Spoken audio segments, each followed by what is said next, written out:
मैं और भी जानना चाहता हूँ, क्या मुझे पूर्णतया यत्न छोड़ देना चाहिए?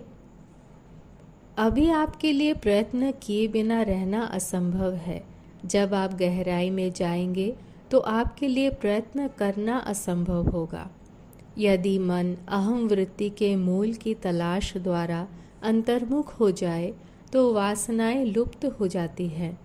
आत्मा का प्रकाश वासनाओं पर पड़ता है तो वह प्रतिबिंब उत्पन्न होता है जिसे हम मन कहते हैं, और इस प्रकार वासनाएं लुप्त हो जाती हैं तो हृदय रूप एक सत्य के प्रकाश में लीन होकर मन अदृश्य हो जाता है।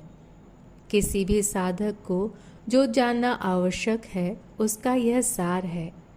तत्काल अनिवार्य रूप से जो करना आवश्यक है वह यह है कि उसे तत्परता एवं एकाग्रता से अहम वृत्ति के मूल की तलाश करनी चाहिए। साधक को यह अभ्यास किस तरह शुरू करना चाहिए? मैं कौन हूँ, इस अन्वेषण से ही मन शांत होगा।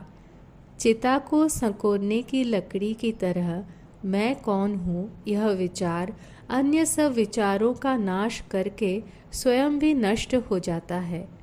यदि दूसरे विचार प्रकट हो तो साधक को उनको पूरा किए बिना वे किसे उत्पन्न हुए इसकी तलाश करनी चाहिए।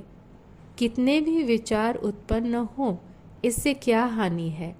प्रत्येक विचार जिस क्षण उत्पन्न हो उसी क्षण यदि साधक यह तलाश शुरू करे कि वह किसे उत्पन्न हुआ तो उत्तर होगा मुझे।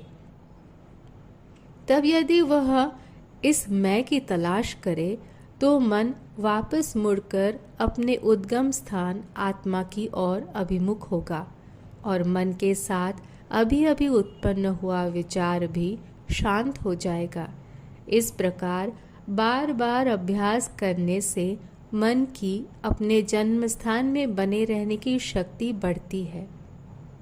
यद्यपि सागर की लहरों की तरह युगों से उत्पन्न होती रहने वाली असंख्य वासनाएं उत्पन्न होंगी, लेकिन जैसे जैसे अपने वास्तविक स्वरूप पर ध्यान बनाए रखने का अभ्यास दृढ़ होता जाएगा वे सब नष्ट हो जाएंगी। क्या इन सारी वासनाओं का नाश करके केवल आत्मरूप बने रहना संभव है?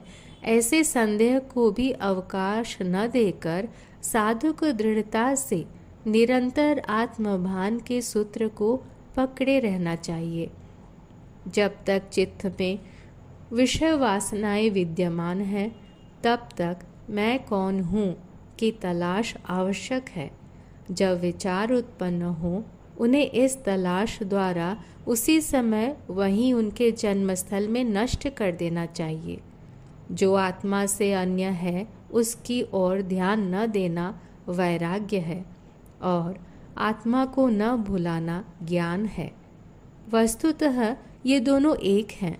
जैसे कोई गोताखोर अपनी कमर पर पत्थर बांधकर सागर में गोता लगाकर उसके तल में रहे मोती पाता है, ऐसे ही प्रत्येक मनुष्य वैराग्य पूर्वक अपनी भीतरी गहराई में डूबकर आत्मा को प्राप्त कर सकता है।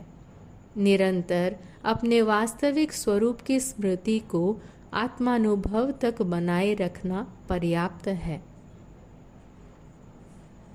बंधन किसे है इसकी तलाश करके अपने सच्चे नित्य मुक्त स्वरूप को जानना मोक्ष है। मन को सतत आत्मा में जोड़ना आत्मानुसंधान है, जबकि स्वयं अखंड सच्चिदानंद ब्रह्म है ऐसा विचार करना ध्यान है।